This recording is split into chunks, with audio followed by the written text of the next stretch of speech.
Oi, bom dia para você. Este Globo Comunidade é especial.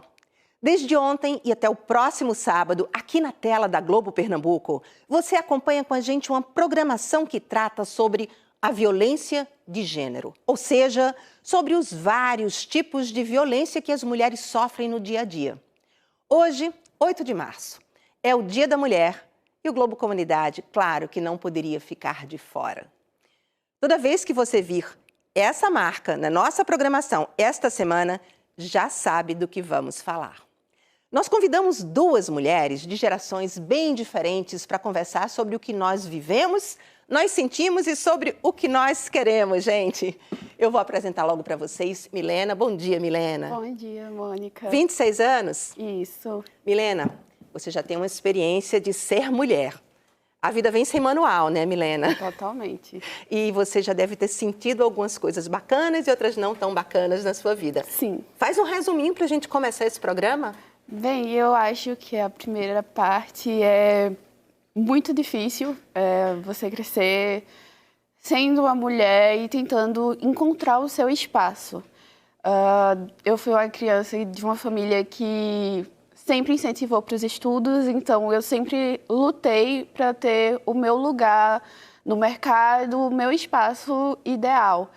E eu acabei tendo alguns tropeços por ser mulher para conquistar o meu espaço no mercado de trabalho, mas eu acho que ser mulher é uma coisa incrível, é uma sensibilidade, é uma ajuda, é uma escuta, é maravilhoso.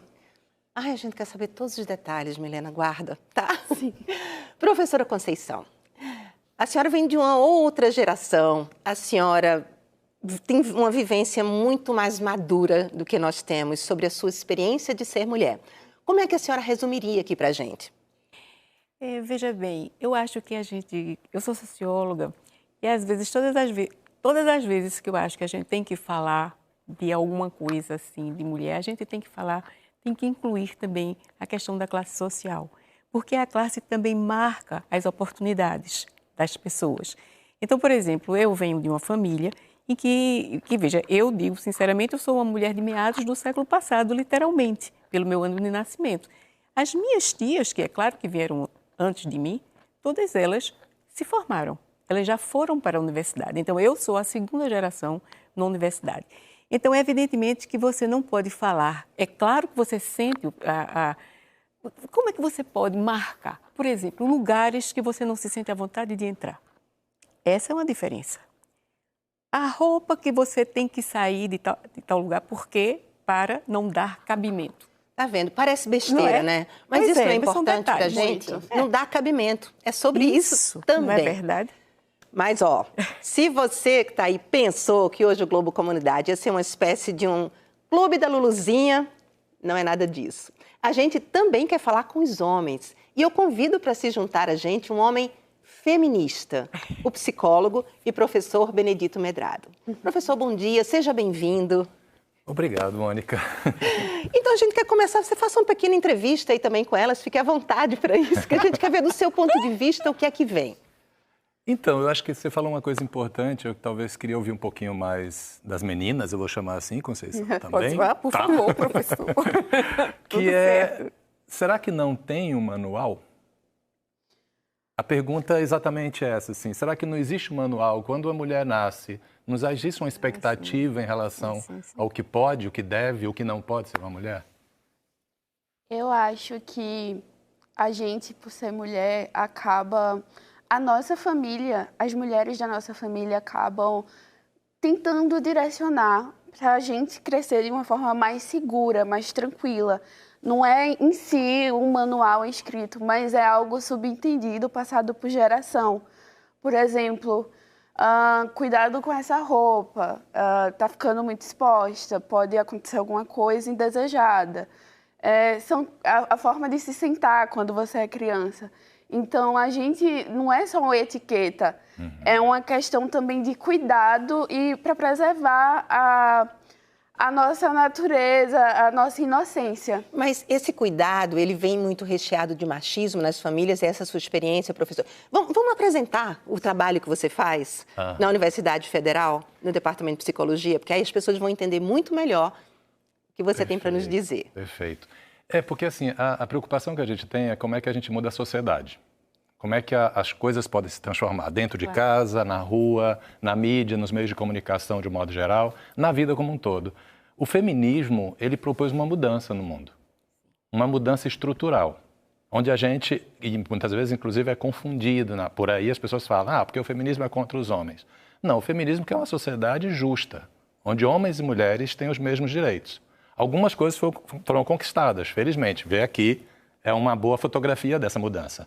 A gente tem tido mudanças, mas algumas coisas ainda permanecem. E isso tem muito a ver com a forma como a gente educa as crianças. É o ponto que Milena estava falando. Exatamente. Porque é isso, às vezes a educação vem muito recheada já. Olha, está chegando perto da hora de você casar. Cuidado, daqui a pouco você não consegue ter mais filho. A gente escuta tanto esse tipo de coisa e isso é tão opressor. Sim. Você chegou a viver isso também, Conceição? E eu diria que antes disso, antes de chegar nesse ponto que você falou, existe, olhe, veja como você se senta. Sim. Não é? A forma de sentar, o que você vai vestir, essas coisas são mensagens subliminares. Isso não fica muito bem para uma mocinha. Isso são jargões que a gente, pelo menos na minha adolescência, na minha infância, eu escutava. E eu acho que existe um conteúdo também muito grande que a gente recebe para evitar de parecer vulgar. Isso. Eu acho que os homens escutam isso, cuidado para não parecer vulgar. Dá uma olhada nessa cena que a gente está montada aqui. Vê como vocês estão sentadas. Tudo de perna cruzada. E vê como eu estou sentada. Você está de perna cruzada assim. Isso não foi planejado, isso não foi combinado, a gente não pensou em fazer isso. Quando vocês começaram a falar, eu comecei a observar os nossos corpos e eu vi que a gente reproduz. Então aqui, inclusive, é bom que as pessoas que estão assistindo a gente não criem a ilusão de que nós temos a receita, que nós temos o conhecimento, muito pelo contrário. A ideia é que a gente abra a discussão, que a gente coloque essas perguntas para que as pessoas levem para dentro de casa e comecem a pensar, mas vem cá, por que é que eu fico preocupada com a minha filha de um jeito e com o meu filho de outro jeito? Por que é que uma mulher, quando sai de casa à noite, por exemplo, ela tem 2 medos? Se ela passar por uma rua escura, ela tem o medo de ser agredida fisicamente, pode ser roubada e tal, mas a questão da violência sexual não passa na cabeça dos homens. Porque o corpo das mulheres, na nossa sociedade, é visto como um corpo a ser usufruído. Não sei, tem programas, eu estava acompanhando recentemente uma série que fala muito isso, né? Que é se servir, se falava muito isso. O homem ia se servir da mulher. Então é como se o corpo da mulher fosse um objeto a ser servido. O corpo do homem não é um objeto a ser servido, muito pelo contrário. O nosso corpo é colocado no lugar de poder, no lugar de possibilidades de usufruir, mas nunca de ser usufruído. Então, nesse sentido, não é por acaso que a gente reproduz isso no nosso corpo. É porque isso é ensinado a gerações, muitas gerações. As mudanças são difíceis exatamente porque tem muito tempo e não é só na educação. Como eu estava falando no início, tem a ver com a educação, mas às vezes, mesmo antes da gente nascer, isso já está determinado. Quando alguém pergunta para a tia se está grávida, assim, vai ser menino ou menina? Quando a resposta de você disser menina, provavelmente vão vir cuidados. A pessoa nem nasceu ainda. E ela já tem, por isso a ideia, eu adorei que você falou assim, não é uma etiqueta, porque ela não está externa, mas é uma incorporação de um manual que, infelizmente, é cultural. Até agora a gente... Pode falar, professor. E já começa com as cores, não é? Sim. Você nem nasceu e se é menino ou menina, aí menino é azul, menina é cor-de-rosa. Isso assim, você já nasce assim. Nessa ambiência. Né? Você já vem com essa marca, você nem chegou, você nem pensa, você é apenas um bebê e precisa ser cuidado como qualquer outro. Mas você já vem todo etiquetado. Bom, a gente vai fazer uma pausa aqui e volta já, falando mais sobre como pode ser difícil ser mulher.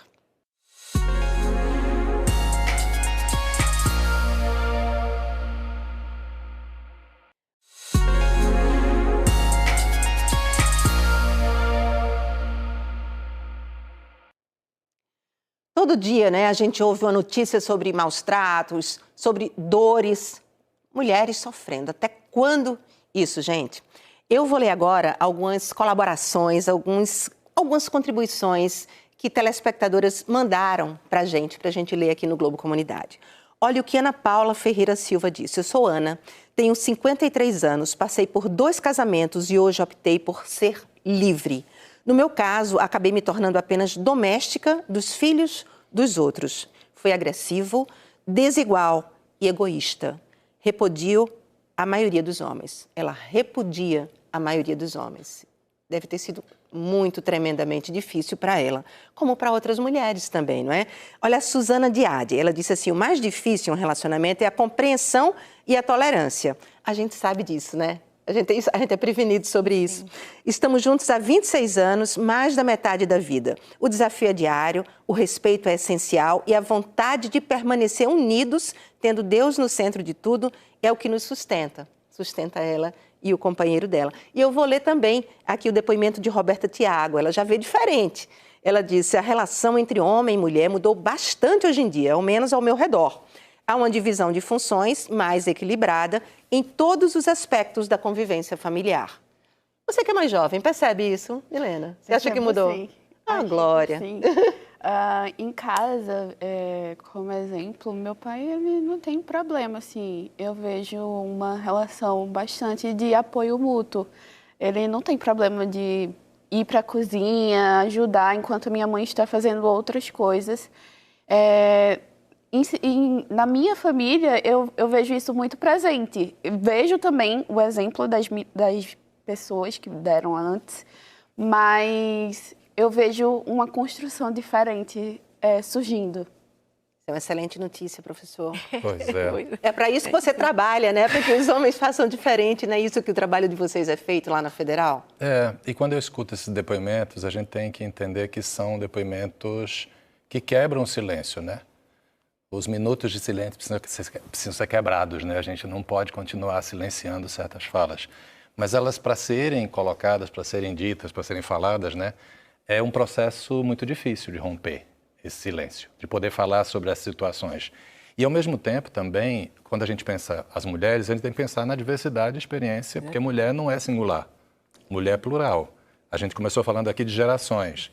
A professora Conceição falou da questão de classe. A gente tem as questões relacionadas à raça e ao racismo no Brasil, que estrutura a história do nosso país e o nosso presente.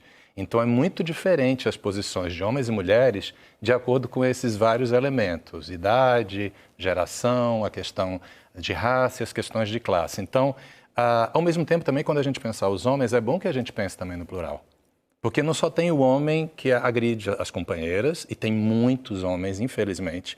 Quando a gente fala, e você no início definia, né, a violência de gênero como aquela violência que atinge diretamente as mulheres por causa de uma cultura que diz que em briga de marido e mulher não se mete a colher, isso é normal, num casamento as pessoas têm que aguentar isso, mas tem outros homens que estão envolvidos nessa cena. Tem o filho, tem o seu amigo, tem o seu irmão, que muitas vezes ficam em silêncio.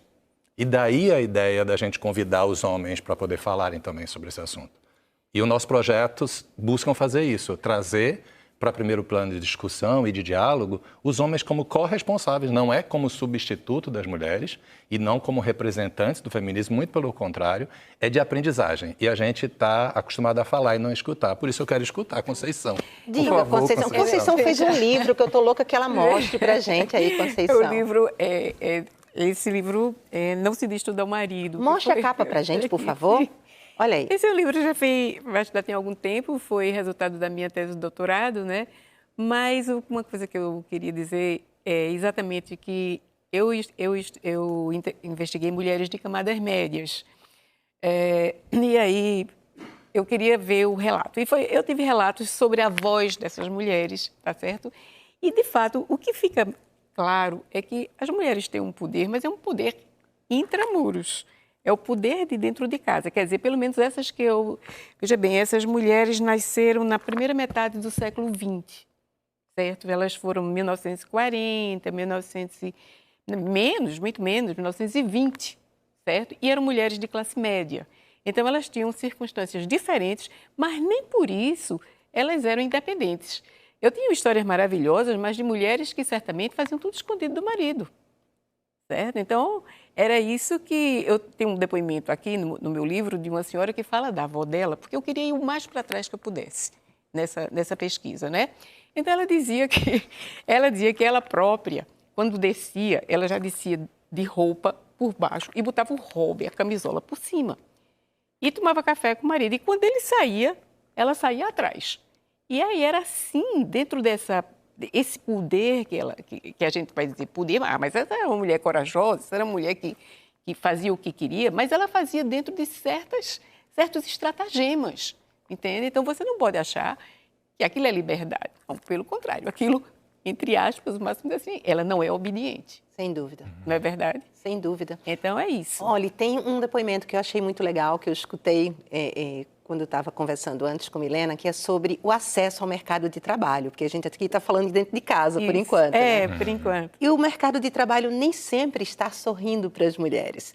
Milena, você que é da área de tecnologia, você que já trabalha nessa área, o que é que você andou enfrentando por aí, já com 26 anos, já com essa vivência toda? Bem, a área de tecnologia, ela agora está abraçando mais as mulheres, mas ela é uma área muito masculinizada. Então, graças a Deus, eu vim de uma área que tenta quebrar, que é o Porto Digital, ele ajuda bastante a quebrar esses paradigmas. E eu tentei entrar no mercado de trabalho, toda empolgada, porque a gente escuta coisas diferentes de oportunidades. E foi assim que eu fui tentando conseguir estágios. E eu fui avançando nas entrevistas, todo mundo empolgado, a vaga é sua, pelo seu conhecimento. E em um momento eu recebi a mensagem e dizia que eu não ia conseguir a vaga, não tinha conseguido. E eu perguntei um feedback, porque eu não tinha conseguido. E a pessoa dizia, porque o seu perfil, ele não está alinhado com a gente. Você merece coisas mais brilhantes. Foi uma mulher que me respondeu, inclusive. E eu fiquei sem entender e fui procurar especialistas, professores, e aí eles me falaram que eu não tinha conseguido a vaga por ser mulher. Porque na estrutura da empresa, quando eu participei da entrevista, eram todos homens. Você queria trabalhar entre os homens de toda forma? Sim, eu estava tentando Você não estava conquistar se meu sentindo espaço. nem um pouco menor do que eles? Não, Bom, não pintou essa vaga, mas pintou outra, né, Milena? então assim... Mas incrível como isso se perpetua de alguma forma, né, minha gente? Bom, vamos seguir em frente. O que é que a gente pode fazer, professor, como mulher? E o que é que os homens podem fazer como homens? Para que essa relação seja o que ela precisa ser, para que a gente tenha paz. Paz é um conceito bem difícil, porque a paz é um conceito que a gente usa muito para falar daquilo que tem a ver com a anulação de todas as formas de violência e todas as formas de desigualdade. Então, eu diria que a paz é um projeto, sabe, assim, uma utopia que a gente segue na perspectiva de um desejo de mudança. E eu acho que o primeiro passo para mudar é conversar sobre o assunto. O silenciamento é o pior problema em relação a tudo isso. Quando aquela lógica que a gente fala, né, quem cala consente, quando a gente não fala, a gente abre possibilidade para que as coisas continuem do jeito que são. Sim, às vezes as luzinhas vermelhas se acendem. Exatamente. E a gente não faz nada. Exatamente. Né? A gente diz, mas da próxima vai ser melhor. Da próxima, isso não vai acontecer mais. Aí muitas vezes acontece mesmo. Pois é. Sim. Mas às vezes eu acho que as mulheres, elas têm muito medo também. Aí, quer dizer, eu não estou falando dessa geração mais atual, porque aí as mulheres que eu entrevistei, estou me baseando nelas, foram mulheres que não... Por exemplo, dependendo da sua camada social, em geral, hoje as mulheres vão, entre aspas, em massa para a universidade, para os empregos. As mulheres que eu entrevistei, que nasceram na primeira metade do século XX, né, dos anos 30, por aí, era bem diferente. Quer dizer, ir para o mercado de trabalho, algumas foram, mas não era o esperado, digamos assim. De alguma maneira, elas quebraram algumas ideias sobre qual era o lugar da mulher. Sim. Tá certo? Então, eu acho que nem sempre é tão fácil assim. O que é que a gente pode fazer? Talvez eu acho que o feminismo vem fazendo alguma coisa, sim. Essa nova perspectiva, o quantitativo de mulheres no mercado de trabalho ainda não é suficiente. O problema disso é que quando você fala, fica parecendo que você está dizendo que as coisas estão às mil maravilhas, mas não é verdade. Não. E nem os salários são justos. Nem os salários das mulheres em relação pois aos homens, tem muitas né? desigualdades e, sobretudo, também, as mulheres ficam envergonhadas de falar da violência que elas sofrem. Essa é uma questão seríssima. Vamos fazer o seguinte, a gente vai parar novamente um pouquinho aqui e na volta a gente vai conversar sobre como o Dia da Mulher deve ser comemorado ou não deve ser comemorado. Vai elaborando aí a sua opinião e o Globo Comunidade volta já já.